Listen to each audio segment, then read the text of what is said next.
Hello, I'm Tamara King, Richland Library's Community Relations Director and moderator for today's call. On behalf of the library's Executive Director, Melanie Huggins, I want to thank you for joining us this afternoon for this important conversation. Today's call has been funded in part by the United Way of the Midlands. Responding to the United States Census and voting in local and national elections are essential parts of our civic participation. This year, the COVID-19 pandemic has caused changes and challenges to how we do both. Over the next hour, we will hear from our elected officials and community organizers about the importance of ensuring everyone is counted from the census form to the ballot box. If you've been wondering things like, should I cast my vote by absentee or in person, or will my information be protected if I respond to the 2020 census, now is the time to get answers. If you would like to ask a question at any time during this meeting, press 0 on your telephone keypad to be connected to a staff member who will note your name and question and place you in a queue to ask that question live. Joining us this afternoon for this call is City of Columbia Mayor Steve Benjamin, Richland County Council Chairman Paul Livingston, Alexandria Stevens, Richland County's new Voter Registration and Elections Director, China Phillips with the Columbia Complete Count Committee, and Tanya Rodriguez-Hodges with Latino Communications Community Development Corporation. So we have a lot of ground to cover in the next hour, so let's begin. We're going to dig in. Today we have the honor of hearing from two men who have been leading our county and city, Chairman Livingston and Mayor Benjamin. Thank you both for joining us on the call today. Thank you, Tamara. Wonderful. With COVID-19 impacting... Thank you very much. Thank you, Mr. Livingston. With the COVID-19 pandemic, start impacting almost every aspect of our community, we're still working to find the right balance between returning to life as we know it and limiting the spread of the virus in our community. Getting an accurate census count in our state has not been easy, and it's produced a number of challenges, as I'm sure you both can comment on. According to the U.S. Census Bureau, South Carolina falls in the bottom 10 of states that have responded to the 2020 census. And as of September 11th, and even today, Richland County's self-response rate was around 61%. Mayor Benjamin, with the deadline only a couple of weeks away, how has the city been working to reach those households that haven't yet responded to the census? How do we get people to respond, Mayor Benjamin? No, well, thank you, Tamara. Obviously, and thank you to the Richland County Public Library for your constant leadership on all issues of importance to the community. You mentioned the pandemic. The reality is we're dealing with not just the greatest pandemic since 1918, the greatest economic disruption during an election year since 1932, and probably the greatest social unrest, the issues of systemic racism since 1968, all wrapped up into a couple of months into 2020, so it has provided a significantly challenging backdrop.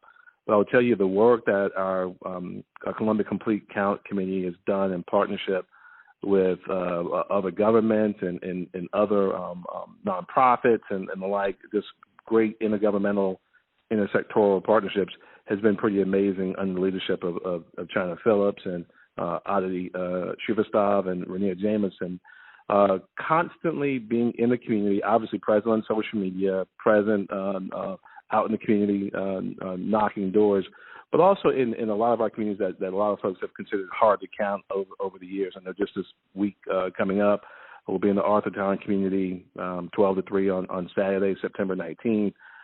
The week after that, in the Gable Oaks community in North Columbia on September 24th from 4 to 6, really just driving home through high-quality events for folks that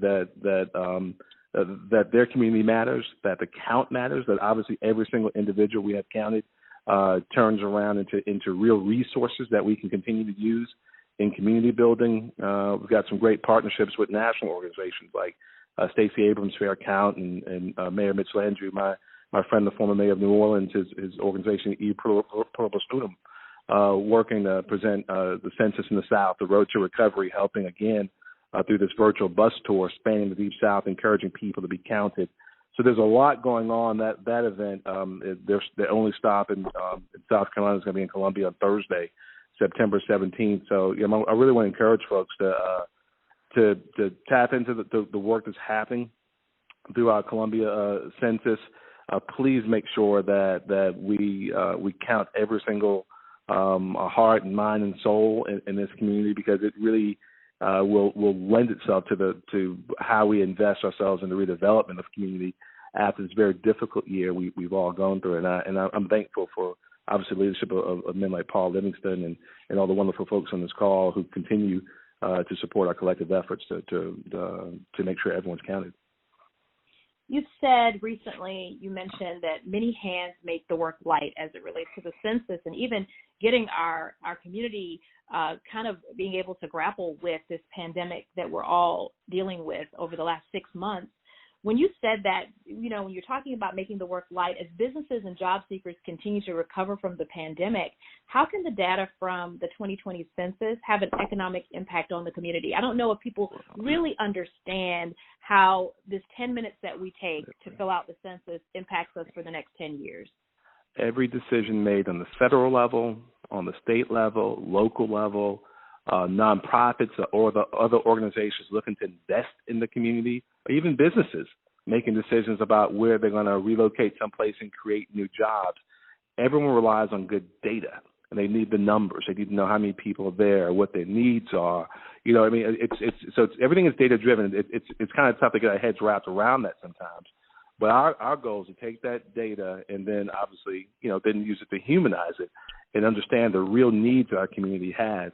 So the importance of being counted directly impacts everything from literally our air quality to our transportation systems to investments in our schools to the creation of jobs or resources for affordable housing, all the above.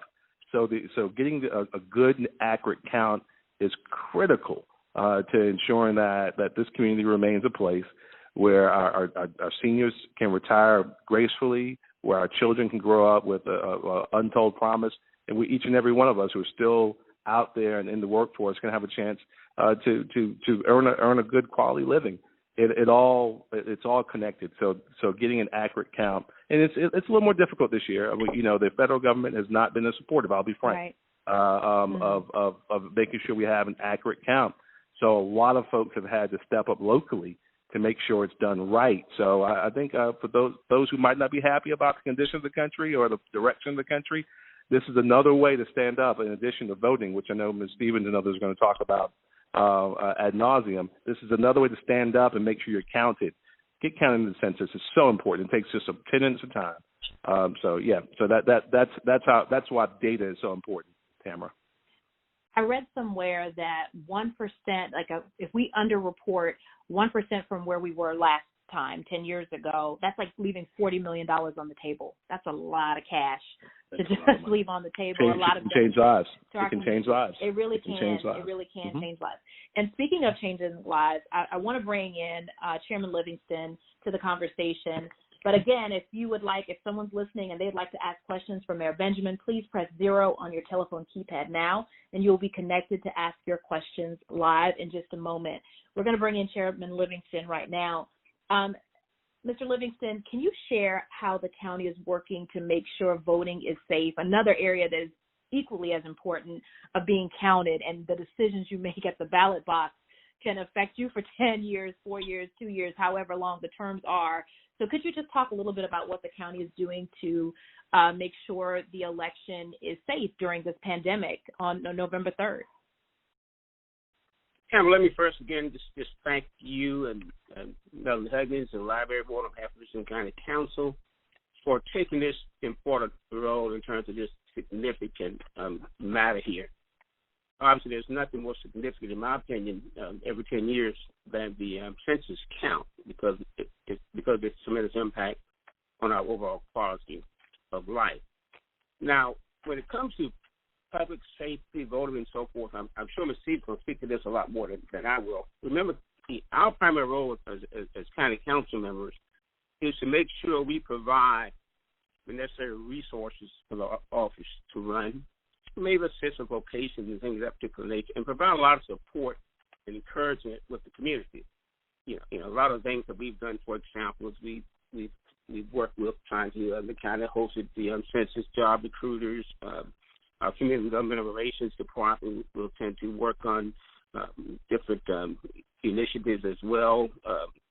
We assist with developing flyers and distribution of literature, things of that particular nature.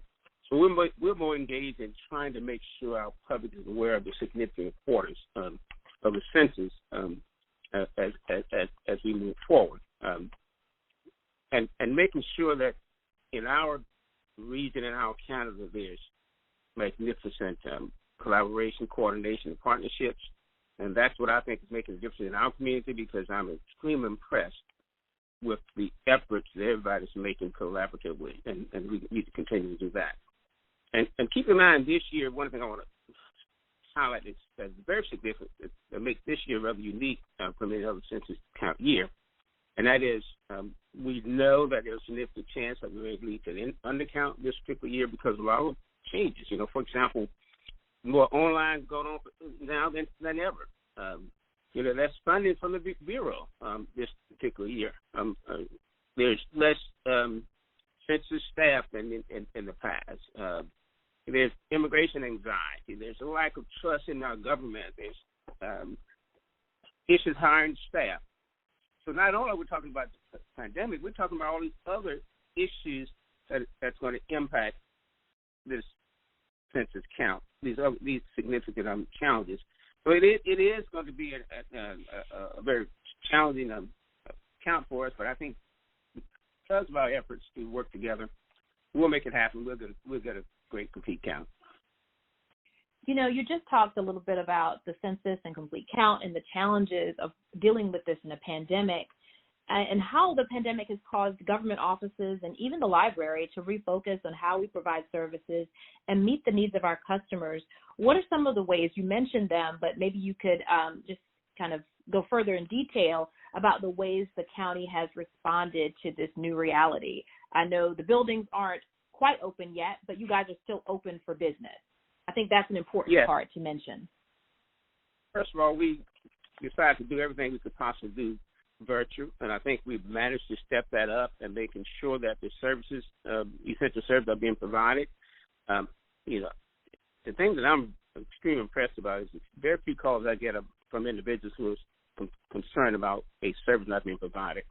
So I think we're doing a good job of making sure we provide those services virtual or however we might do them, and a lot of the essential services rather direct as in the past. And also to having an office, particularly an ombudsman's office, who can quickly respond to calls and get people answers and feedback, I think makes it rather easy too. So I'm pretty impressed with what we're doing in terms of meeting the challenge at this given time. I think I was telling our executive director recently that the lessons we've learned from this process definitely changes the way we move forward, even, I won't say after the pandemic is over, but once we've adjusted and slowed the spread, I think we'll be carrying a lot of these things with us and how we connect to people in different ways. So thank you so much for sharing that. We're going to open the phone lines for questions for Chairman Livingston and Mayor Benjamin. We've already got quite a few questions. A lot of them deal with voting, and a lot of your questions will be answered right after we take some calls for Chairman Livingston and Chairman Livingston and Mayor Benjamin. But right after that, we'll be talking to Alexandria Stevens, and she'll be able to answer a lot of the questions that we have about voting. But before we do that, let's go ahead and get to the questions for Mayor Benjamin. There's one about unemployment. Brenda, are you there? I just wanted to ask the mayor. The governor of South Carolina want to give $50 million to a school, but can't keep the unemployment going. So how is the world of children going to survive and families? And it's not the American people's fault that we was in this condition. They act like it's the American people's fault. It's not our fault. Yes, ma'am. Yes, ma'am. Not our. Please, yes, ma'am. $50 million. The governor want to get to the school, but don't want to do anything for the unemployment people. No, that's not right. That is not right. Mm-hmm. Thank you, Brenda. We'll let you. It is not right. We'll give Mayor. How many calls we have today? You got to think about the American people.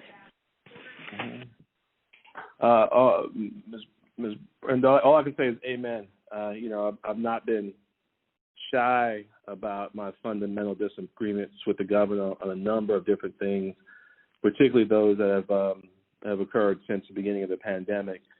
I just thought that if we responded more quickly, more thoughtfully, we would not have had such a significant economic disruption. And since we did not, and we have, again, the greatest economic disruption we've seen the economy contracted a third by the size of a third last quarter. We lost trillions of dollars of gross domestic product the first quarter.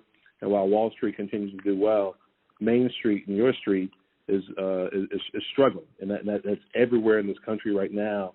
I would have hoped for much more thoughtful and compassionate public policy that recognizes where people are fighting, and that's why I've been working with Congressman Clyburn and others, pushing for the HEROES Act and other provisions that would put more money in Americans' pockets as we work through this time together. But I couldn't agree with you more, and I've been very vocal about my opposition to the governor and some of the decisions he's made, and I won't stop. Thank you so much, Mayor Benjamin. I've got a ton of questions about voting. So if you guys don't mind hanging out with us just a little bit longer, Chairman Livingston, Mayor Benjamin, there are quite a few people wanting to hear about voting. Put the experts on. Put the experts on. You guys are experts, definitely, too. We want to listen to the experts, too.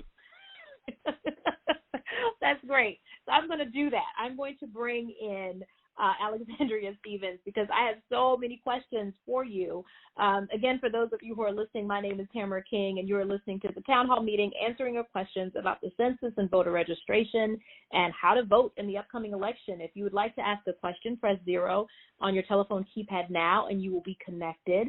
Today, we are fortunate to have Richland County's new voter registration and elections director, Alexandria Stevens. Thank you so much, Ms. Stevens, for being here. Thank you, Tamara, and thank you to the community leaders that are joining us as well, and also the community. I've had the pleasure of speaking with Mayor, and he and I discussed some things, and I appreciate you willing to help us out in finding some polling locations so we can avoid some of the issues that we had back in June. Thank you so much. Ms. Stevens, your office recently extended the application deadline after expressing a need for hundreds of additional poll workers.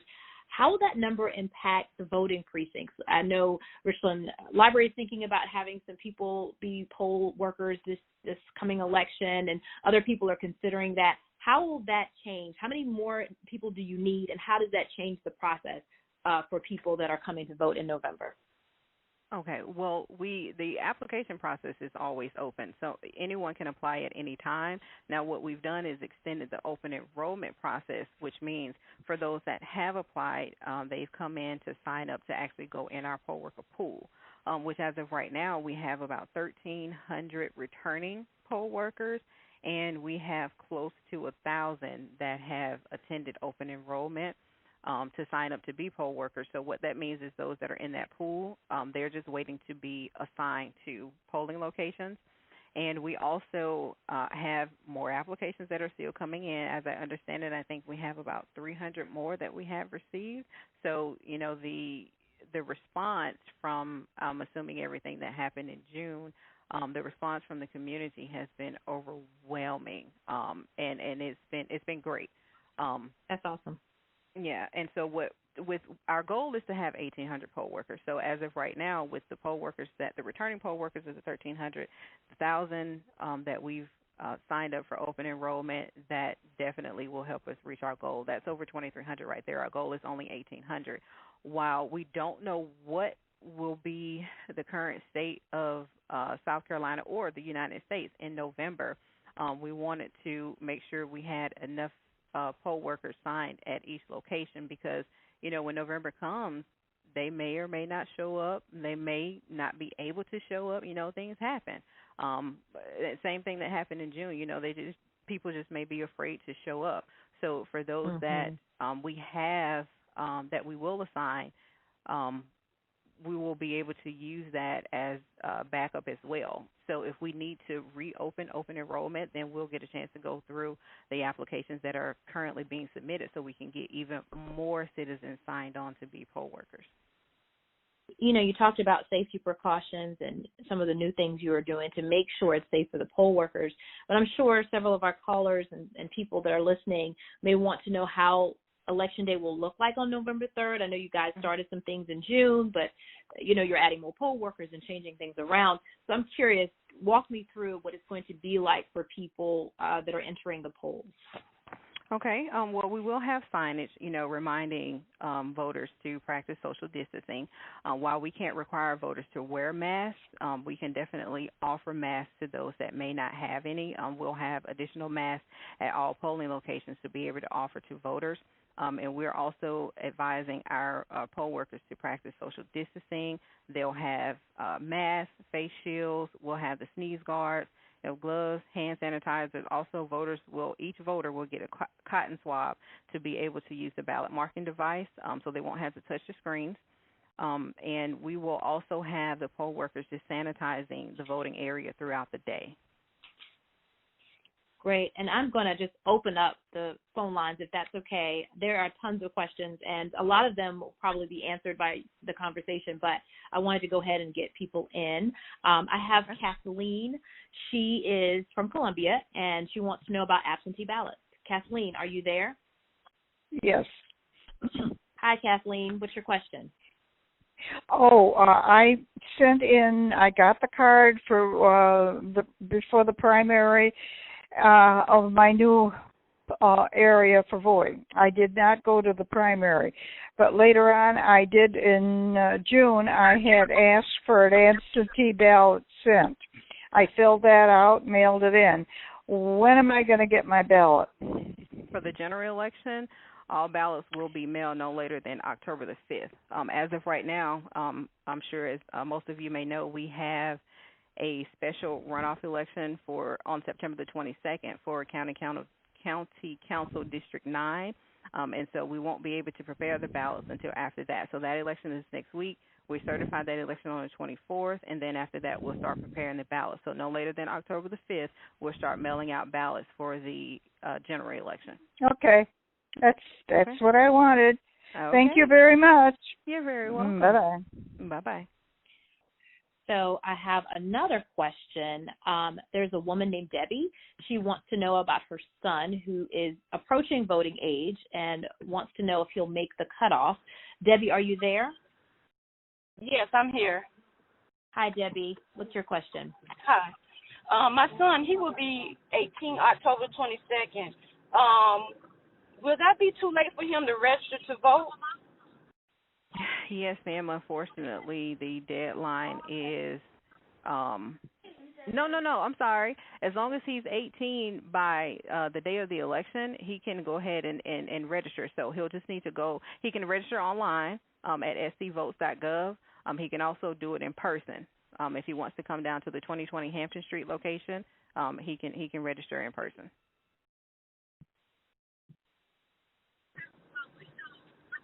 Thank you, Debbie. So we'll move on to the next question. This is Vicki. She has questions about the election process, in person versus mail-in. Vicki, are you there? Hello. Hi, Vicki. How are you doing? Hi, how are you? Thank you for joining us. Please tell us your question. Because I know in certain states they're saying that they're sending out mailing voting options for people, but is that an option that we have in South Carolina or something we have to go ahead and request on our own? South Carolina is not one of those states that will automatically send out mail-in ballots. There are states, I think Washington State, Utah, maybe Oregon, and a couple more that will automatically mail them out. South Carolina does not do that. You actually have to request an absentee ballot if you wish to vote by absentee. Now, how would I do that and who would I call? You can actually request it online at scvotes.gov, or you can give our office a call. scvote.gov. scvotes.gov. And that's votes with an S. Or you can give our office a call at 803-576-2240.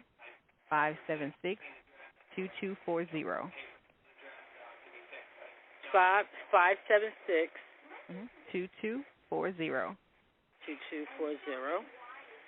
And I did have one more extra question, and that was in regards to the homestead exemption. Now, before all this COVID stuff started, the governor was saying that those who got homestead exemption, because they had extra funds for the different companies and things that they had in South Carolina, that we would be getting a $25,000 additional offset to our property taxes. And I want to know if that's still in effect or COVID then wiped this out. Now that I'm not sure of. That may be a question, Vicki. That may be a question for, I don't know if Chairman Livingston wants to take a stab at, but you could definitely call the Richland County. I think the auditor's office is the one that handles homestead exemption. Am I right? They don't answer those phones, so I wouldn't be answering this question. Nobody answers those phones when you call down near the Hampton Street. Have you tried the Richland County Ombudsman's office? Huh? I'll let Mr. Livingston answer. He's the expert. They don't reply back either. Because you dialed 929-6000 and did not get a reply?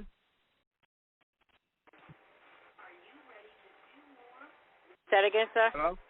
Have you dialed 929-6000 and not got a reply? Say that number again? 929-6000. 929-6000. I'm not sure. I would have to look in my phone to see. That's the Ombudsman's number. If you don't get a reply to that, you can call me and I'd be happy to respond and get you an answer. Okay, because the Omnibus, I had applied to them about 2 years ago because I have a drainage problem on my property. She took the information down and said somebody would contact me, and it's been 2 years and nobody's called me yet. Well, and I let me give you my number and I'll contact you. Okay. All right. Let me get your name. Paul Livingston. Paul Livingston. That's 803-518-8160. You can call me after the call if you want to, and I'll address that matter with you. Okay, yeah. So, all right. So I got. Vicki, Vicki, thank you so much. I have like 50 other people on the call, so I hate to cut you off. That's fine. But okay. Yeah, thank you so much. I have the information from Mr. Livingston. I appreciate it, and thank you guys so much. Thank you for calling. Thank you so much. All right. Take care. So, Ms. Stevens, the next call, I think this is a very important one about experiencing homelessness and people that are experiencing homelessness and how they can be ensured to be counted, their vote counted, how they can vote in the upcoming election. Yvette, are you on the phone? Yes, I am. Please ask your question. Would love to hear it. Is there a procedure in place to register the many homeless people for the census? And how are we going to get them registered to vote and actually vote? Okay, that is a great question. As I'm new here, I'm still learning the law on that, but as I understand it, they can register to vote by coming to the 2020 Hampton location, and they will actually use that as their address. There are other organizations within the community that have contacted us in assisting with getting homeless citizens registered to vote.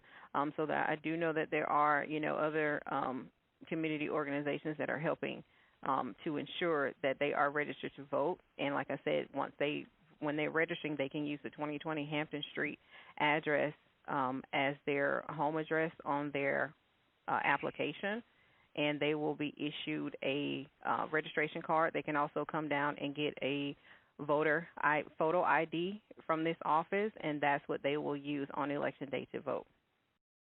As it relates to the census, folks have limited access to the internet. I did want to make sure we have the website. It's my2020census.gov, and the phone number is 844-330-2828. 2020. That's 844-330-2020. Thank you. I also have a question. This is a double question for Mayor Benjamin as well as Ms. Stevens. This person wants to know about older people. They usually man the polls during this pandemic. What are we going to be taking temperatures of people when they come in to vote? How are we protecting some of our poll workers? You did mention that already, Ms. Stevens, but this person asked for Mayor Benjamin in particular and you to answer this question. Debbie, are you there? Yes, I am. And Mayor Benjamin, this is Debbie Windsor. Hey, Debbie. Hey, Steve. I'm sorry. I should call you Mayor Benjamin. I keep forgetting that part. Anyway, as you know, historically, poll watchers and poll workers are all at least 65 years and older because it's mostly retired people.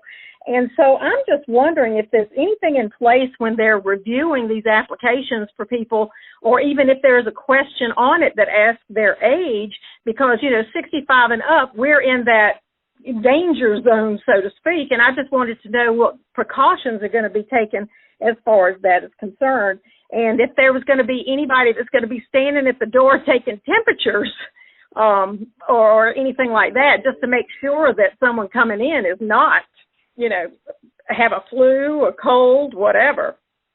Sure. I'll let Ms. Stevens speak as the process. Debbie, it's good to hear your voice, by the way. Thank you. Yeah, I live in County Council District 9, where Ms. Stevens mentioned there's an election and runoff election going on right now. So I had a chance to vote last week, and I was very impressed with the procedures in place, and it felt very safe from plexiglass panels to the Q-tips and the whole 9 yards. But yeah, obviously our most precious thing is to make sure we're doing what we can to protect the health and safety of our poll workers. So I'll let Ms. Stevens speak to that, but I will tell you I had a good experience last week. Thank you, Mayor Benjamin. Hello, Debbie. To answer your question, if we are considering the ages, as you stated, most of the poll workers are retired and are of that age, but we don't want to limit the group that is eligible to work. So we don't require asking the age as long as they're registered to vote. An active registered voter, they are allowed to work. Now, in reference to the temperature check, we actually are not allowed to do that, and we have, we don't want to give the impression that we're trying to disenfranchise voters, just like we can't enforce the mask ordinance. Even if there is one, we can't force voters to wear a mask because, someone may say, well, they don't want to wear the mask, and we don't want to make it seem like we're not giving them their opportunity to vote. So, but we are, as I mentioned earlier, we will offer the mask for those that may not have one, but we cannot do the temperature checks for voters. Thank you for that. This other question is from Sarah, and it kind of is a question that keeps being asked about in-person voting, the opportunity. How do we do that? Is it, can we vote early? All of those things. Sarah, are you there? Great afternoon, Sarah. Yes, Sarah Mitchell here. And my question is, I've been on the internet and I've not found an answer. Is there actual in-person voting? I mean, in the past, I've gone to 2020 Hampton Street to vote early. And if there is, what is the window for that? Okay. Absentee voting will begin no later than October the 5th. We're actually still waiting to get some clarity from the state office about when we can actually open. I know it's no later than October the 5th. Now, the rest of South Carolina will be opening on September the 28th, but because we have that special runoff on September the 22nd, which we don't certify until the 24th, we may not be ready to open on the 28th, but I have a meeting with them tomorrow to get more information about that. Now, 2020 Hampton Street is just one location, but if you visit the Richland County SC.gov website, it gives you all of the locations that we have throughout the county and the dates and the times as well for early or absentee voting. And that's in person? Yes, that's in person. Mm-hmm. And that's SC.gov? No, that's Richland County SC.gov. Okay. Well, I certainly thank you so much. Great No job. problem. And that information will be updated shortly. We actually just got another location added, so there will be 8 locations listed on the website with the times and dates of operation. Awesome. Thank you very much. You're very welcome. Thank you.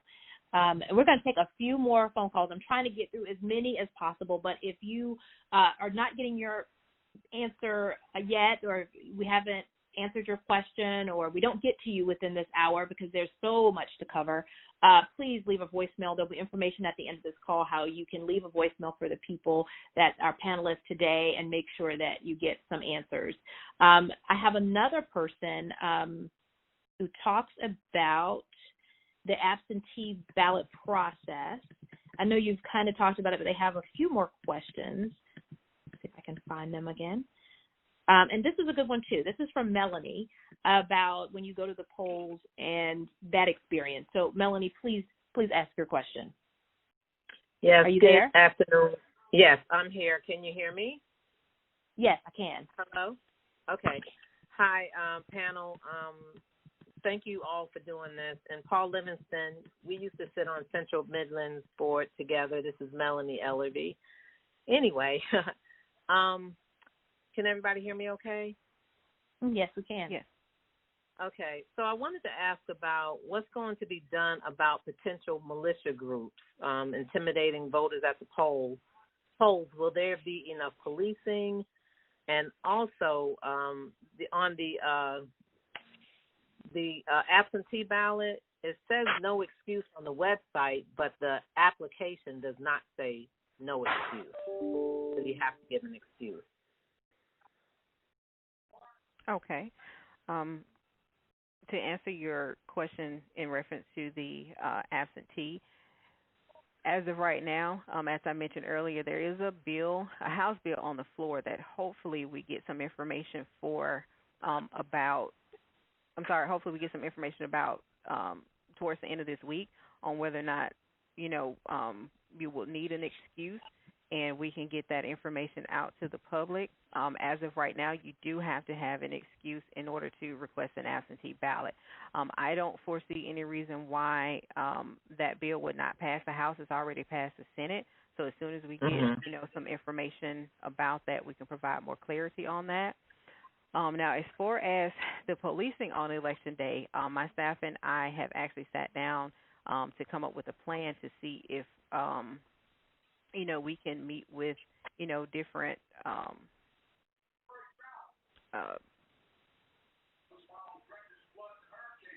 police chiefs, the Sheriff's Department and other municipalities, couldn't get my words out, municipalities, to see what we can do about that, if there's anything, that we can. I do know, however, that in the past, if there is a disturbance at the polling place, then we can, or the poll workers can request, assistance, and a police officer or sheriff's deputy can go out to the polls. But we have discussed, having some authority figure within close proximity of the polling locations on Election Day, but that plan has not been carried out just yet. That's something that's still in the planning phases that we plan on acting on. Yeah, I have a lot of friends that are very concerned with that. But thank you guys for what you do. I appreciate it. Thank you so much. Alexandra, Ms. Stevens, I'm going to ask 3 of the questions because we have a short time frame, and there are a lot about absentee voting. So I'm just going to ask those questions. Is there a place to drop off absentee ballots, and how long to certify those results? And how will poll monitors be handled? Those are some of the questions, and you can pick from that what you'd like to answer. And also, this is an important one too. Will there be transportation available for voters whose polling locations have moved?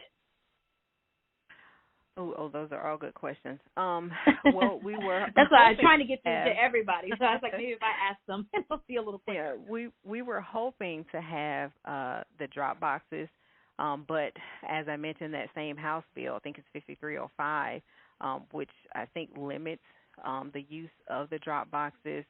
We got an email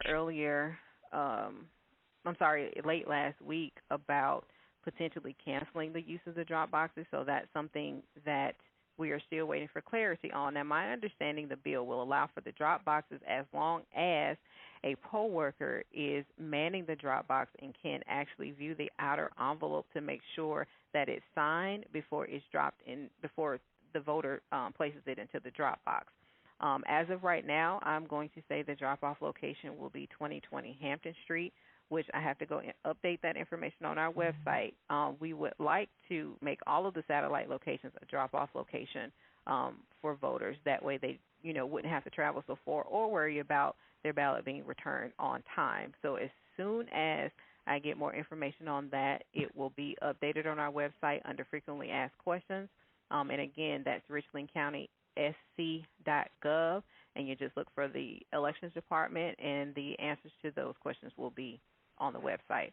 As far as transportation, the county itself will not provide or does not provide any transportation, but I do know that there are some groups and organizations, some churches even, that are offering transportation in their community on election day to get voters to the polls. So I would say, you may want to check with your local community leaders, check with the churches in your area to see, if they have something like that in the works. Thank you, Ms. Stevens, for yes.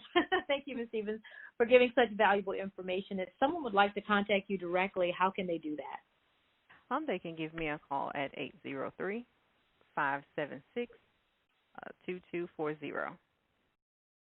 Thank you. You did a lot in 15 minutes. You answered a lot of questions, so thank you for that. If you are just joining us, my name is Tamara King, and you're listening to a town hall meeting answering your questions about the census and voting in the upcoming election. Again, if you would like to ask a question, press 0 on your telephone keypad now, and you will be connected. And so just letting you know about that. Well, we're going to pivot back to the 2020 census. The deadline to complete the census is on September 30th. We've got like 2 weeks to do it. With the window of self-response getting smaller and smaller each day, we are pleased to have China Phillips with the Columbia Complete Count Committee. Ms. Phillips, thank you so much for being on the call. So excited to be here. Thank you for having me. I've got quite a few questions for you, too. There's a lot of people wanting to know about the census, so we're going to plow through as much as we can. But I also want to bring in, if possible, I'd like to bring in Tanya Rodriguez-Hodges into the conversation as well. Tanya, are you there? I am. Your organization has been working for well over a decade to ensure everyone is counted, especially in those hard-to-reach communities. So thank you for being on the call. But let me start with Ms. Phillips. China, what's at stake if we don't have a complete count in 2020? Yeah, I think that's a really good question, Tamara, and when I hear it, I immediately think about all of the issues that the community already lifted up on this call. So earlier you mentioned that 1% of undercount will cost us $40 million on the table, and what does that mean when we're talking about translating that into jobs? Also, when we complain about the various issues within our community, we begin to realize how interconnected all of these issues are. These numbers mean that our areas will be potentially redistricted, right? And then how, as those lines are drawn, how does that translate into the individuals that we then vote for? I think about disaster preparedness. When we saw the flood, we saw public health officials and other emergency responders go out into communities because they were able to take those numbers and say, okay, over in this area, this is how many people will need X. And then in 2020, we're faced with a global pandemic, COVID-19, and resources were going out continuously into community. Once again, those numbers, I remember distinctively remembering when community members were talking about making sure that students had what they needed, and looking at who was on free and reduced lunch and how they can get them the resources that they need. Of course, there was so much more that we could have done, but at that very moment, we immediately went to census data to give us a quick, clear result. And then I'll stop because obviously I'm passionate about this, right, because my foundation focuses on individuals experiencing poverty.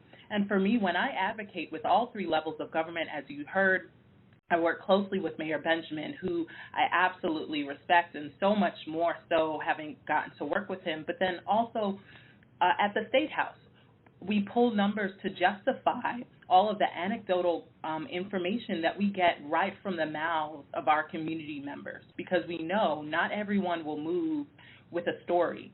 But when I couple that story with data and information, then that's when legislation begins to change. So I encourage everyone to get out and encourage others to be counted, because these numbers are connected to everything that we do in our daily lives. Speaking of the numbers, how many people have responded to the census in South Carolina, and how many do we still need to reach? I'd read somewhere it was like 330,000 or so that we still need to reach. Yeah, so specifically, I'm not sure. All I know is that the actual numbers, but in 2010, we had a response rate of 64.7, and we're still behind on that number. We are drastically behind. As you mentioned, we are ranking in the bottom 10, and we're slowly climbing. And right now, South Carolina stands at 59.7 completion rate, and 44% of that is through internet. And then when we talk about our rural areas within South Carolina, that's when issues start compounding, and you begin to realize how complex it is when we try to advocate for a fair and accurate count. I have someone that wanted to know, and I've heard this question a lot, how do they get their ID number required to fill out the census? They said they moved a few times and they haven't received one. And I'm sure a lot of people are experiencing that same thing. I've spoken to someone recently, and they said, man, I still have to fill out my census, but I don't have my ID number. What can people do? Yeah, I think that's a great question, and I'm so glad it was asked. So here's the thing. You typically will get that ID number from something that they would mail to you, but know that you do not need it at all. So when we go out in community and we help people to fill out their census, you can just scroll up. If you're on my2020census.gov, you can just scroll up and say, I don't have my ID, and then it takes you to the next page where it just asks for your address. The Census Bureau has really tried to make sure it's accessible for everyone. And then in addition to that, if you don't feel comfortable or doing it online, like Mayor Benjamin had mentioned, just feel free to call the actual number, 1-844-330-2020. I have a question. I'm going to bring in one quick question, if it's okay, China. This is from Alberta, and she wants to, I guess she's had some challenges with filling out the census, and I keep missing her. There we go. Alberta, are you there? She's had some questions about the census and will it do any good or any of those things. Alberta, please ask your question because I'm not doing a good job paraphrasing. Are you there? Yes. Can you hear me? Thank you. I can. Thank you so much for being on the call. Okay, my question is, I understand this to be a community census that I'm filling out and that I was selected. My question is, if I live in a community where we seem to never be able to get attention to the problems that we're experiencing in our community, what is the purpose of me filling this out, and how does anyone go about taking note to what is put on the census report as to whether we get attention and whether we get someone to respond to our needs in the community, or is this just a bunch of paperwork that's filed away somewhere and nobody takes note of the concerns of the individuals in the community? Ms. Alberta, I love that question, and thank you so much for raising it. Once again, I think now you're tapping on to how interconnected everything is, right? So when you fill out that information, yes, it is housed within the Census Bureau, but it's up to local officials, elected officials, to use that information for the betterment of their communities. So you touched on the point of how do we ensure that our community members are using that information to bring resources back to my community. While it's there, it's up to the legislators that you elect, right? That you elect to make sure that you hold them accountable and say, I filled out my census. I know that these are the issues in my community. What are you doing about it? We have an important election coming up, and I'm so glad voting is tied into this, because then you have the option to then say, if I'm not seeing results in my community, that is a deeper conversation on, is my legislator truly serving me and the populations that I care about? And I think that's between you and your value system. Thank you, Alberta, for that. I'm going to bring in Tanya Rodriguez-Hodges into the conversation again. Tanya, can you tell me what your organization has been doing to reach those communities like China was talking about, those hard-to-reach communities, communities that really benefit from the census and really could have the most to gain? So could you just tell us a little bit about what your organization is doing to get out the vote and to make sure people are counted in the census? Certainly. We have had a PPE kit push since early on during this COVID crisis. And as we are out there handing out the kits, we are informing people regarding the census as well as voter registration. And we've had a few actual partnership events, and we have one coming up on Saturday the 19th at 3 different locations that will be in North Charleston, Spartanburg, and here in Columbia, with various partners, City of Columbia being one of them, at the same time simultaneously. So it's those type of things that we continue to do and continue to plug away at, so that our community, who are, you know, like so many, right, are undercounted and are in the low wealth communities, will be counted and understand that they are noted and are necessary. We have found that during this crisis, folks that were not necessarily wanted or were told that they weren't wanted here have become essential workers. And so they are starting to feel like they are a part of a community, and they want to do anything that they can to be a part of this community. Thank you for that. And talking about that, you know, Mr. Livingston kind of touched on it too, about there being reasons that people are a little hesitant. And it hasn't really made it easy this year because the laws keep changing or things that are required keep changing. So I'd like to hear from both of you ladies. What would you say to that person that's at home right now who thinks the census doesn't really matter, or my vote doesn't count, or, you know, I have some fear? There's been a few questions about the safety of the census, and I would love for both of you to take a stab at just talking about the safety of the census and why is it so vitally important, especially for those hard-to-count areas. Well, I'll start. For our community, it is a do-or-die situation in that the credibility of the census and whether or not it's a safe method of being counted is critical. People were leery at first. There was a lot of rhetoric. There was a lot of second guessing, if you will. But we have been able to push forward and give positive reinforcement and also information so that they understand fully. You and everyone in your household, especially in our community, right, because they're multi-generational households for the most part, are to be counted, and we need you to be counted. With this voter registration, it's funny that you say that because I just had a conversation with someone earlier today. So you may not have the mother and the father that qualify, if you will, to be voted because they may be here as dreamers or their visa qualified, but you have the children that are here and they haven't registered the vote yet, or they just registered the vote and they're going to be first-time voters in their homes. These are folks that are absolutely excited to get out there and to allow their voices to be heard because they want to make a difference. They really do. Yes. Thank you. Thank you for that. I'll echo that. And China, please talk a little bit about the safety of it. I've had a few questions about the safety of the census. Is your information safe? Is it a good thing? a good thing to do? Yeah, so I'll jump in and kind of touch on both of those points that was just shared. So, of course, the information is safe.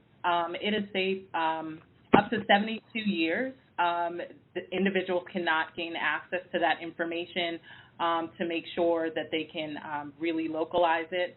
In addition to that, individuals who try to give out that information who are census workers, they are able to be fined and put in prison. It's a federal offense, and so they do not take that lightly.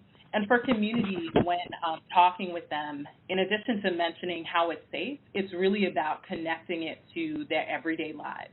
When we complain about there not being enough jobs or businesses within our community, it's really that information when businesses decide to go to community or come to the city of Columbia, they look at the landscape and they say, who would be utilizing my services? And is this a good place for me?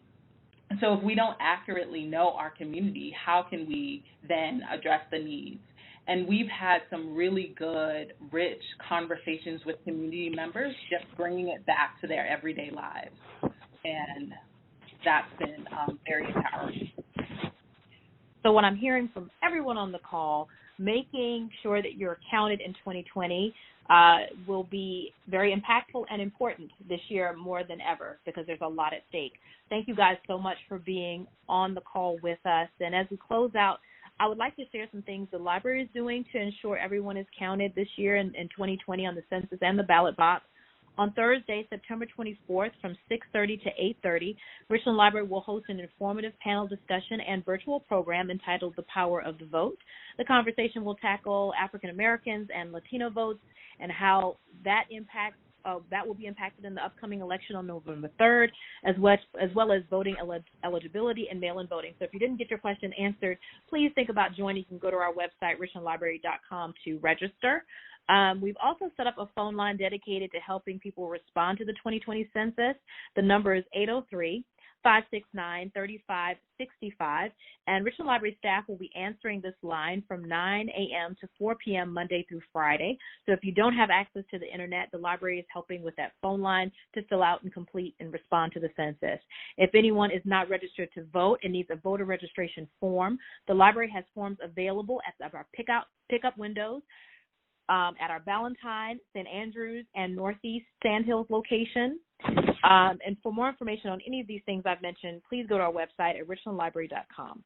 We did a lot in an hour, and there's still so many more people online, and so I apologize if I didn't get to your call. We have to wrap up, and we want to take a moment again to thank all of our panelists for providing vital information and answering questions.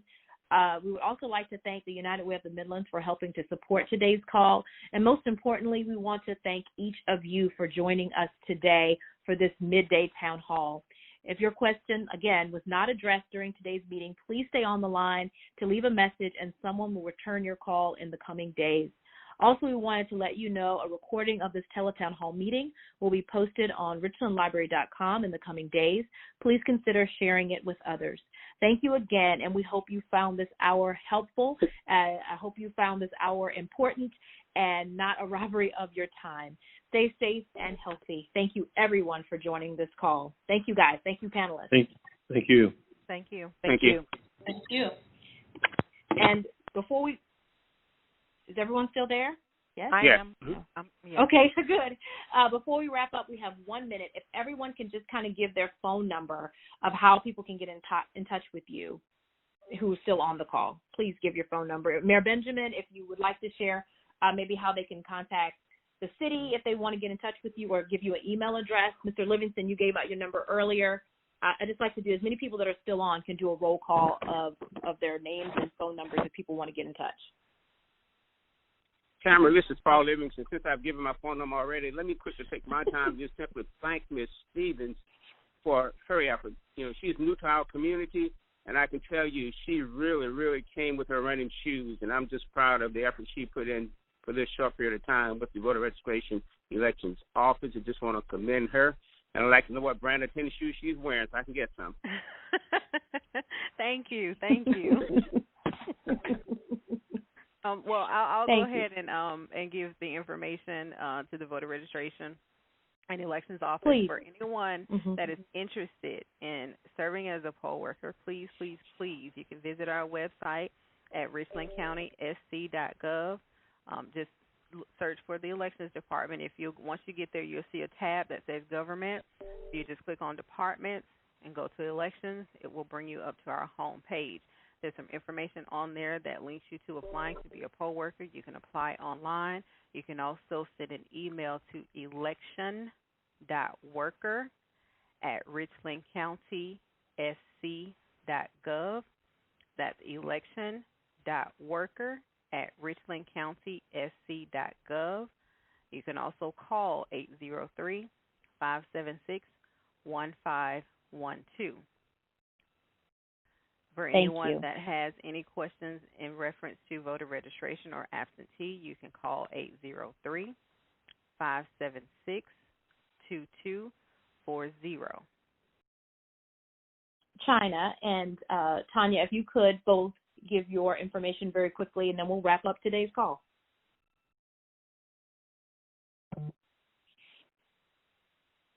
Okay, I'll go Maybe first. They're not. Okay, go ahead. I'll go first. Tanya Rodriguez-Hodges, 803-227-8984. China, are you still there?